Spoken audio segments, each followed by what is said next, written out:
All right, guys, welcome to the RegenTribe Incubator. I'm here with Ketchup Facundo, our content director, where we are doing a recap of TRIBALIZE. All 3 days, all 4 days, back to back to back. So stay tuned for more content. Gracias, Oscar. Bueno, bienvenidos. Como les decía Oscar, vamos a hacer un resumen de todo lo que estuvo pasando en esta jornada de TRIBALIZE. 4 días increíbles donde disfrutamos de diferentes espacios de regeneración y además de eso, pasaron cosas muy locas. Estuvimos aprendiendo a cómo crear nuestras comunidades, desarrollar nuestros proyectos. Habían algunas instancias donde podíamos aprender sobre finanzas, un espacio totalmente nuevo y que obviamente nos involucra a todos nosotros. Es increíble todo lo que pasamos, pero para eso tenemos los videos, tenemos las entrevistas y tenemos mucho más, pero para eso se va a encargar mi amigo Oscar, que es el especialista en comunidades. Oscar, te paso el mando y adelante, deslumbranos. Gracias, Facundo. Sí, muchas cosas lindas, lots of great stuff that we recorded. Day one, we had 3 really good interviews with Mark Kane from Open World Alliance, Andoni from Pet Gas, and Nadeem from the Seeds Project, all regenerators in their own way. One about finance, one about legalities, and a plastic project turning it into gasoline and fuels, and a third associated with the Seeds Project, who are taking on a regenerative land project as a living lab. First, we're gonna hear from Mark Kane. Julia Becker is on the scene reporting live. Did you tribalize? Well, I was invited by Brad to come and talk about regenerative finance, what that is. Obviously, we're working on tools to really catalyze a shift in the regenerative community. So it seemed like a good opportunity to come here and begin to deliver some information about some of the stuff that we're working on. Mm-hmm. Would you like to share some of the stuff that you're working on? Sure. Yeah. Well, it's a complex tool set, I guess. Like primarily, the foundation of it is new financial models and systems. We've been generating and developing technology for the redistribution of wealth globally and to catalyze projects. So some of the tools that we've been designing have been designed to essentially repurpose the existing financial system, begin to draw money out of the old and begin to move it into the new. But obviously with that comes its own set of real super complex issues around, governance. What does that look like? How do you begin to empower community? How do you use collective intelligence for decision making around resource flow? I mean, there's a huge subject matter. So, obviously the foundation has been the financial tools that we're developing, but as we started to work on those, it suddenly became very clear as like, okay, we need a whole bunch of tool sets in order to use these tools to empower others. Right. So, that's where we started to really set about creating and developing, a much more sophisticated set of tools around that in order to start to really empower people, but also in ways that, what we wanted to move away from is these typical greed mindsets. I mean, there's a lot of different types of dynamics and attachments to money that when you start to put huge amounts of money in people's hands, it corrupts or bends their ideologies, or they're very easily corrupted. Right. So a big part of the work was like, well, how do we do that? Like, how do we begin to start to look at these models and use them as a tool to empower others, but in a way where we're not just going to create a new class of rich people that essentially have the same kind of destructive mindset as the ones that we've already got. So these were a lot of the main considerations when we were developing these tools. You touched on laying the foundation for these new financial instruments through creating a new mindset, but also new governance systems, right? New ways of organizing people and organizing organizations, really. Can you touch on that? Sure. Yeah, well, a big part of the work that we've been doing has been really about blueprinting these governance models. We started looking at a lot of the different models out there, like, sociocracy, holocracy, deep democracy, liquid democracy. I mean, there's a whole bunch of really interesting models out there. but some of them are overly complicated. Others, like, they don't quite touch the spot, but there's greatness in every single one. So what we started to do was we started to play around with that, and we started to integrate different types of thinking into the foundation and started to play with that, because our organization is already distributed and decentralized anyway. Right. So, like, okay, well, we've got essentially like the perfect space to test out an idea where we can begin to work with these decentralized models. So we've been kind of working with that, and it's been effective. I mean, it's working, you know, right. Like everything that we've built so far is working.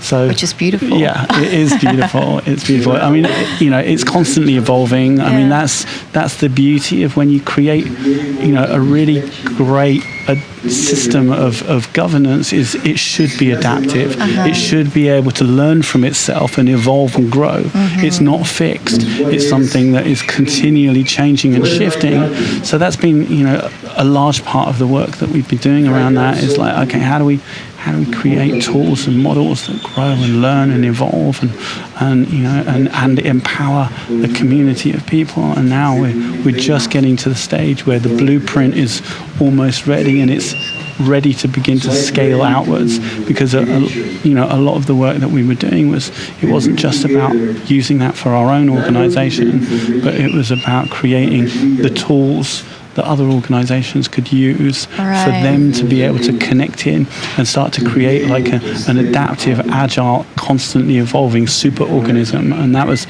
a lot of the thinking when we were beginning to design the system, was like, okay, well, we want something that can grow and evolve and can also enable other organizations to flow with it, you know? I love how you said, I love how you talked about empowering organizations to be part of a superorganism, you know, that keeps on growing together. In regards to the superorganism, is there like a message that you would love for everyone to take home from TRIBALIZE or in general? Yeah, I guess, I mean, it's like, you know, just thinking about this, I mean, these are some of the things that we were thinking about. Like, if you start to have a cohesive superorganism, what should be the foundation of that? Like, what should be the, you know, like the things that you start to embed within something like that? Things like, you know, do no harm. Everything should be in service to others, and, you know, to really empower thrivability from the person to the organism, to, you know, to whether it's a community, village, town, city, country, you know, every area. You know, when we start to really embed this type of thinking into how we build systems, then, you know, it's like a, you know, it's an anchor, it's a guiding line, it's a set of principles that you can really begin to embed in a culture. So that was, you know, a lot of the work that we were doing around that. Was like, okay, how do we create a simple statement that everybody can get behind? So that was, you know, I think definitely one of the components. And I think, like, when we're starting to look at, you know, regenerative system design, we've really got to be thinking like that. As like, you know, if you want to unite people and bring them together, you have to have something for them to unite behind and know what it is that they're aligning intentions around. All right. Beautiful. Thank you so much for sharing, Mark. That's my pleasure. Thank you, guys. Muy bien, acabamos de ver una entrevista exclusiva para todos ustedes con nuestra entrevistadora estrella, Julia Becker. La verdad, muy talentosa, Julia. Y además acabamos de aprender sobre finanzas. Eso es muy bueno. Me gustaría presentarles e invitarlos también a nuestra página de Facebook, porque ahí van a poder encontrar todas las fotos del evento. Búsquense, porque tenemos varios álbumes de distintos eventos también de los talleres que estamos haciendo en Paledora. Ahí pueden encontrar todo el contenido de RegenTribe, como lo están viendo en estos momentos en nuestras pantallas. Lo que se viene ahora es otra entrevistita, pero no antes sin presentárselas.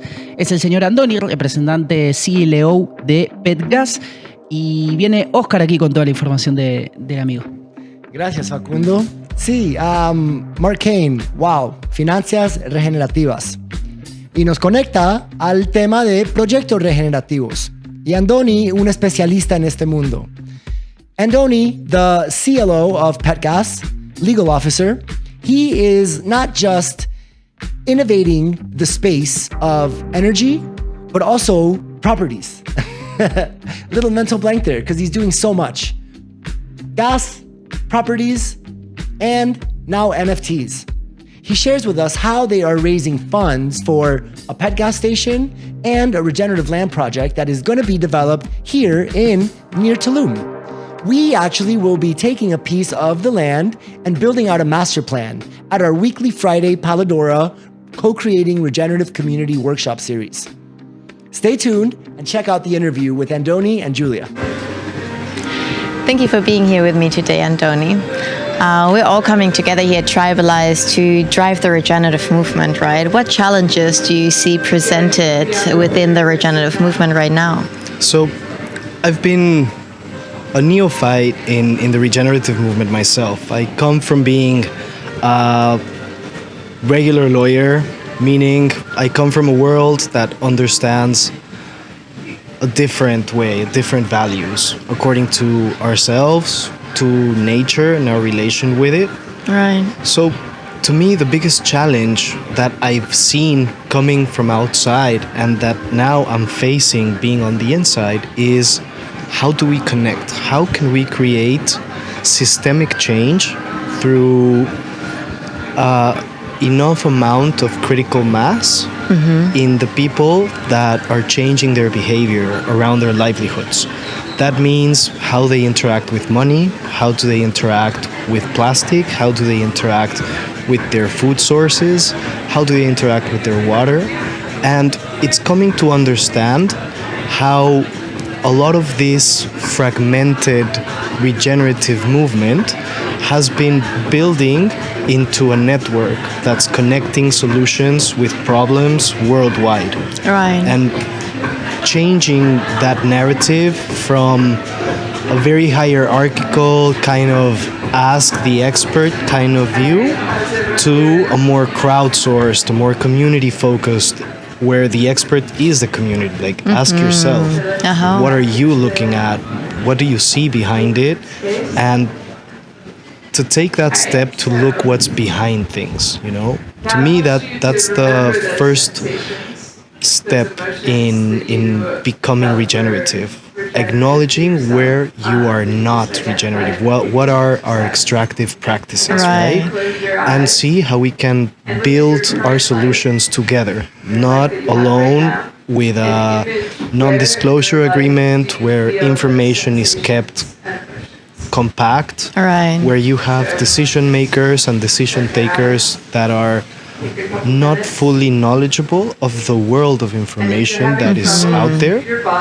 So they have less tools to be able to face the problems, you know, the challenges that they're about to meet. Cooperation is key, right? Cooperation is key. And to me, that is the most important aspect of why community comes first. Because you have to create a context, a personal context of what regenerative means. And for me, I've seen it in a change of optics. I come from building investment funds, working in real estate and land acquisition, particularly in Mexico, a lot of it with industrial focuses. And when I started to look at it, the usual market for this type of things is highly saturated. Everybody is looking for the same answer. Everybody has the same problem, but not everybody is willing to look at it differently. Right. And not everybody has gone through the process of building that context, of bringing themselves into a community that can help them refocus. Right. Looking at things differently is a big part of the regenerative movement, right? And absolutely. I know when we touch on plastic, you really look at this challenge differently too. Do you want to share a little bit about your solutions for plastic? Absolutely. So I started working around plastic through the purpose of energy. How can we use plastic to create clean energy?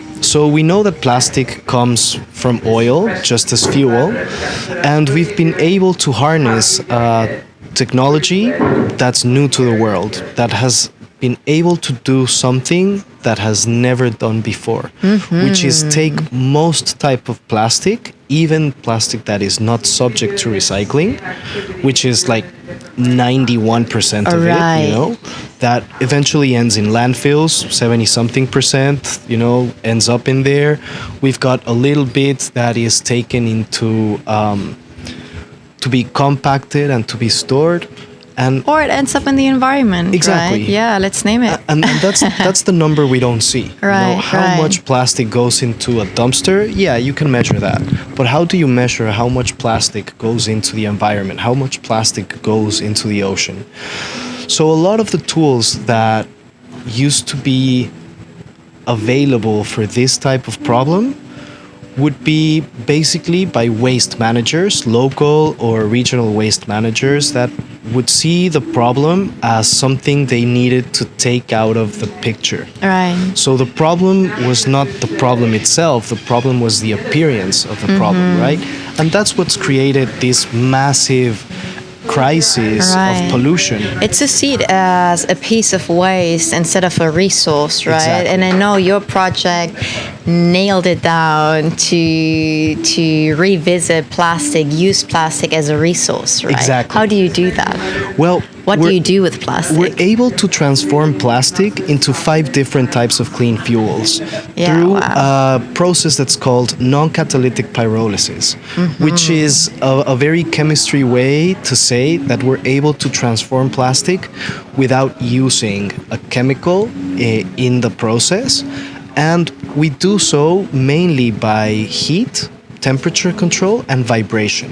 Yeah, so we're able magical. to look at the molecular weight of the gas that comes out of plastic when we put it in our reactor and heat it up.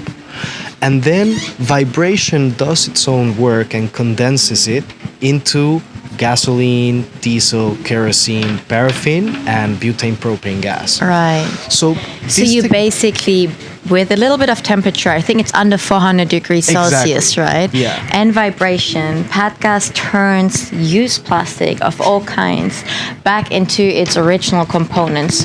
4 types of high quality gas: diesel, kerosene, paraffin, gasoline and gas. Magical. To us, it was the breakthrough that the technology allowed, because even though I would have had a plastic consciousness and I wanted to have some activism around it, what tools did we have before this? It was either more robust recycling programs, where right now, after all this time, we've seen that they are not tackling the problem. They are more about marketing. And we still have unintended consequences of recycled plastic being more toxic and more pollutant even to ourselves, you know, as packaging for our food that is really not meeting what our standard of safety, of health should be around our intake of plastic. Like, plastic is not in our diets. Nevertheless, we are putting it in our bodies, right? So when you wanted to take action on that, what could you do? There was very little, and it was very hard for you to monetize waste other than by goodwill. You know, I used to be a part of these beach cleanups, as we still are now, but they were very futile. You know, they were very unproductive, because at the end, we knew that the impact was the community. Amazing for that, you know, kudos. But the plastic that we would pick up, we knew that was going to a landfill, basically. It needed a bigger solution, a financially sustainable solution too, because that's the only way we create a difference, right? By making things multidimensionally sustainable, not only ecologically, but also economically, right? Absolutely. And PADGAS is... It hits the nail ruling this. On 2 concepts that are key for everybody. First of all, it really gives a permanent solution to plastic. You know, we are able to transform plastic into clean fuel. Like, even though we're on an energy transition, we know that we need to rely on this, Right. So And the fuel, and saying clean fuel means that it creates a lesser footprint than traditional fuel, right? even for it to be produced as well as when it is Right. used, right? So we have a significantly smaller footprint in the world by using fuel that comes from plastic, and by using it, not only are we incentivizing for that plastic pickup activity to happen at a regular scale with economic incentives available for all of the pyramid, especially the base of the pyramid, which is usually the most vulnerable communities that rely on garbage pickup for their livelihoods. And that's a big thing in Mexico culture. Some countries share this, others don't. But here it's very uninstitutional. Right. So the fact that we can bring well-being and livelihoods and opportunities and abilities and really open up the world from the bottom up, to me was one of the most disruptive aspects behind PETGAS, of why it means so much for us to have this equally available throughout the world, right? Because you want to know that your plastic can have a positive destiny, one where it is not polluting, where it is not considered toxic to an environment, but instead is considered mobilizing. It's energetic. You're putting it to move us into the future. Well and said. that means the world. Well said. Thank you so much for sharing. Thank you for the solutions that you bring into the world and being part of the regenerative movement. Thank you. Julia, it's been an awesome journey for us to meet RegenTribe and to find like-minded souls that are ready to take the fight, where we need to. And just big shout out to TRIBALIZE. It's an amazing forum to bring about this biggest challenge, which is connecting, which is creating that network. And thank you guys for curating it for all this time. We're happy, from PETGAS to all of our initiatives, to participate in this type of activities. Thank you so much, guys. Thank you. And from me to you guys from Tulum, to all of us over here, thank you for hearing this, and follow us on petgas.mx. Check out what we're doing. We've got NFT collections building around plastic activism. We've got investment funds looking for impact and people to come together into this common initiative. So thank you so much, and I'll be sure to stay tuned. For sure. Thank you. Boom. Wow. What an interview with Andoni. Lighting up the scene in the regenerative movement. Love you, buddy. Excited to do real big things together.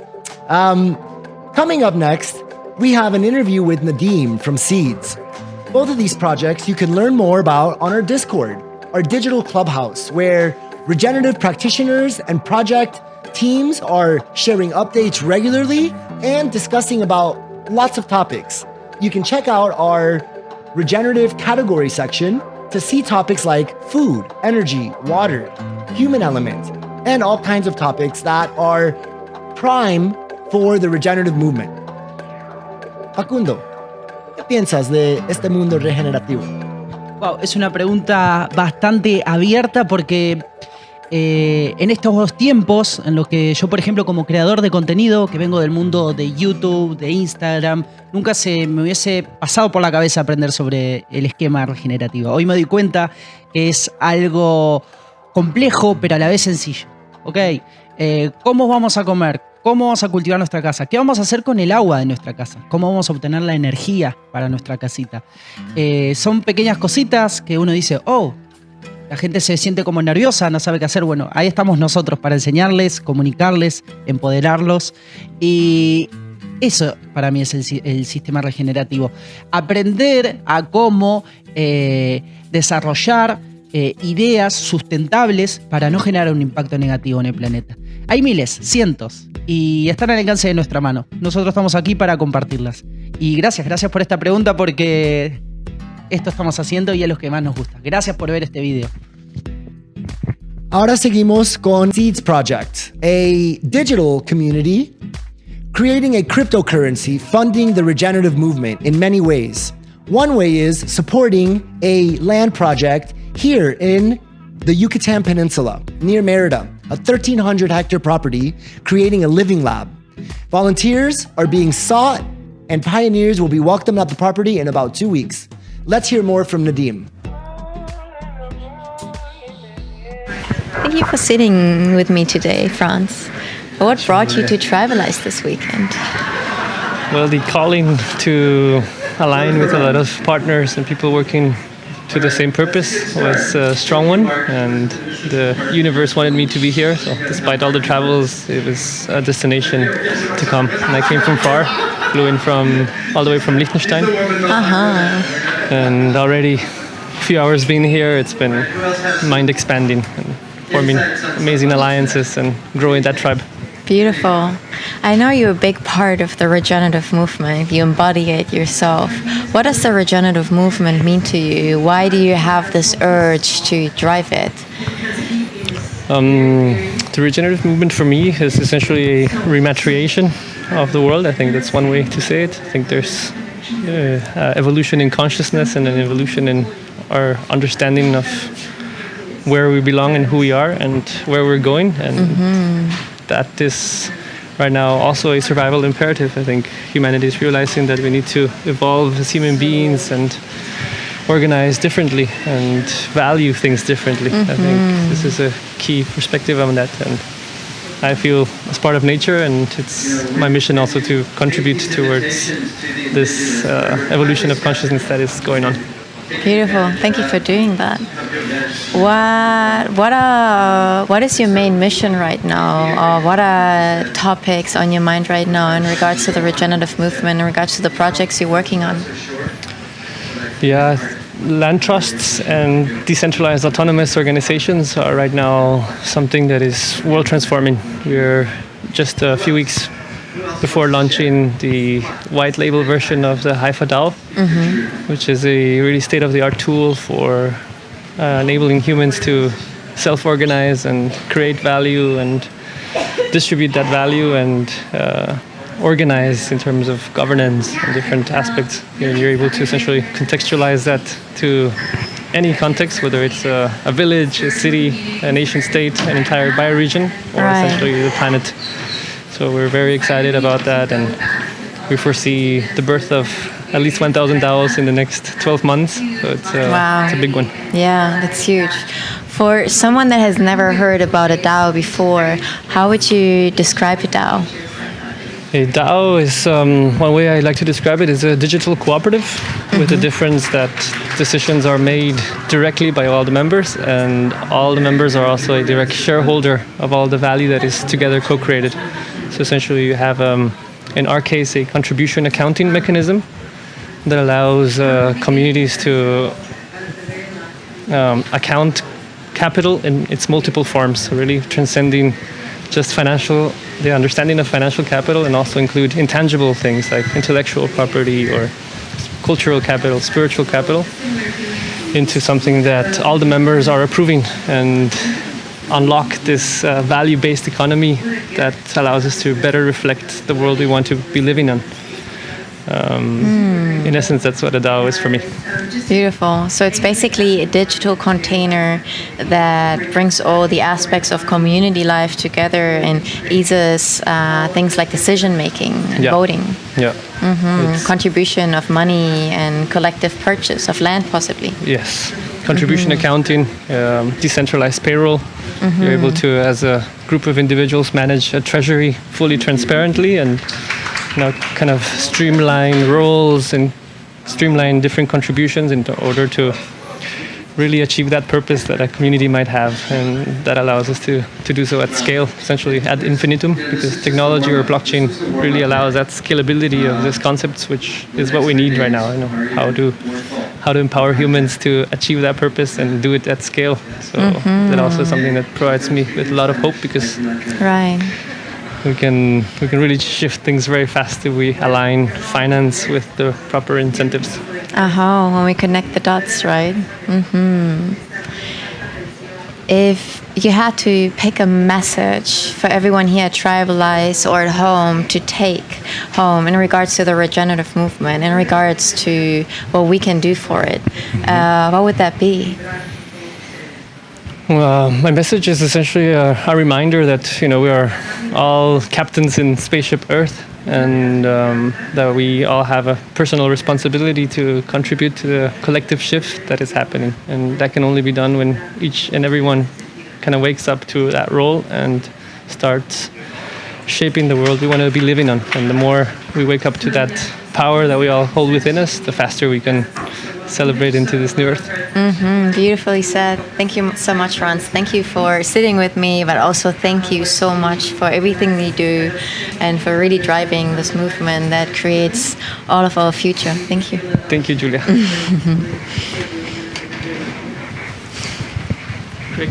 Hey, so, wow, awesome project. Thank you, Seeds and Casa Tabi, for making this space available for a regenerative mission to create a living lab and spread the regenerative fire.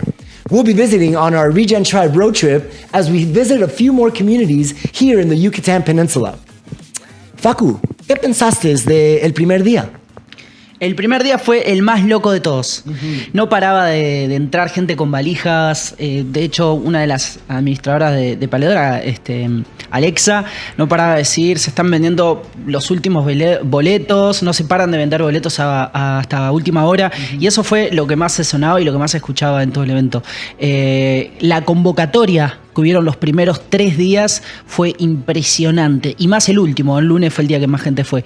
Estamos, la verdad, muy sorprendidos con la organización, con Brad, con la gente de Paledora también, que hizo un esfuerzo increíble para que estos eventos puedan suceder. Recordamos a la gente que son eventos abiertos para más de 200 personas, donde tienen que alojarlos, darles su comidita, mantenerlos contentos, y la verdad que el amor con el que nos trataron fue increíble, y va por eso un agradecimiento muy, muy, muy grande a la organización TRIBALIZE y por supuesto a todos nuestros amigos de Paledora. Ajá. Sí, un evento muy bello y muchísima gente. Tons of people are joining and inspired by this regenerative movement and the potential for regenerative communities to take on a lot of the challenges that the world faces today.